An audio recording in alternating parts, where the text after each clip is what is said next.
12th முடிச்சாச்சா? உங்கள் கெரியருக்கு சரியான destination Indian group of institutions Kota. Aviation, shipping, AIN ML கோர்சஸ்களுக்கு அட்மிஷன்ஸ் ஓபன். மதுரை மீனாட்சியம்மன் கோவில் கல் தூணின் அலங்கார பகுதி உடைந்து விழுந்திருக்கிறது. கூடுதல் விவரங்களை எமது செய்தியாளர் ஜெகநாத் வழங்கிட கேட்கலாம். ஜெகநாத், என்ன நடந்தது? முழு விவரங்களை பதிவு பண்ணுங்க.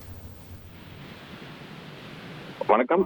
உலக புகழ்பெற்ற மதுரை மீனாட்சி அம்மன் கோவிலில் கடைசியாக கடந்த 2009ஆம் ஆண்டு ஏப்ரல் 8ஆம் தேதி குடமுழக்கம் நடைபெற்றது. குறிப்பாக 4000 கோவில்களுக்கு மேல் குடமுழக்கம் நடத்தி முன்னாடி பாத்தீங்கன்னா குடமுழக்கம் நடத்தினாங்க. ஆனால் தற்போது 17 ஆண்டுகளுக்கு பிறகு வருகின்ற செப்டம்பர் 17ஆம் தேதி குடமுழக்க விழாவானது மதுரை மீனாட்சி அம்மன் கோவிலில் நடைபெறுவதற்கான பணிகள் தீவிரமாக நடைபெற்றுக் கொண்டிருக்கிறது.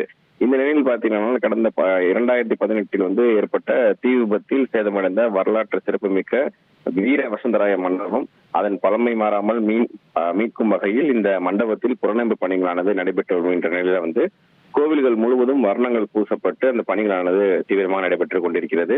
இந்த நிலையில் பாத்தீங்கன்னா நேற்று மீனாட்சி அம்மன் கோவில்ல முக்குருணி விநாயகர் சன்னதியில இருந்த சுவாமி சன்னதிக்கு செல்லும் பிரகாரத்தில் இந்த குழந்தைகளுக்கு பாலூட்டும் வரை அருகே உள்ள இந்த கல்தூண் ஒன்றில் அலங்கார போதிகை, குறிப்பாக அந்த தூணுக்கு தாங்கும் அதாவது மேலத்தாளங்களும் தாங்கும் வேலைப்பாடுகளானது உடையும் பகுதியானது தற்போது உடைந்திருக்கிறது.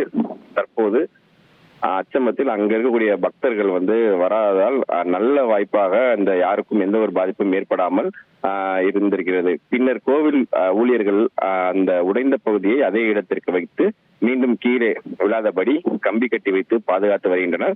மன்னர் காலத்தில் கட்டப்பட்ட இந்த பிரகாரத்தில் பார்த்தீங்கன்னா கத்தூண்கள் மேற்பகுதி இடிந்து விழுந்து பக்தர்கள் அதிர்ச்சியை ஏற்படுத்தியிருக்க என்பது குறிப்பிடத்தக்கது. குறிப்பாக இந்த குடமுழக்கத்திற்காக இந்த கோவில் சிற்பங்கள் தூண்கள் ஒட்டி சாரம் கட்டப்பட்டது. அதன் அடிப்படையில் இந்த சாரம் கட்டியதால் இந்த கல் தூணில் அலங்கார பகுதியில் வலுவிழந்து இருக்கிறதா என்ற கேள்வியும் தற்போது எழுந்திருக்கிறது.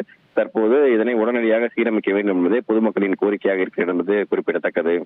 12th முடிச்சாச்சா? உங்கள் கெரியருக்கு சரியான destination Indian group of institutions Kota. Aviation, shipping, AIN ML கோர்சஸ்களுக்கு அட்மிஷன்ஸ் ஓபன்.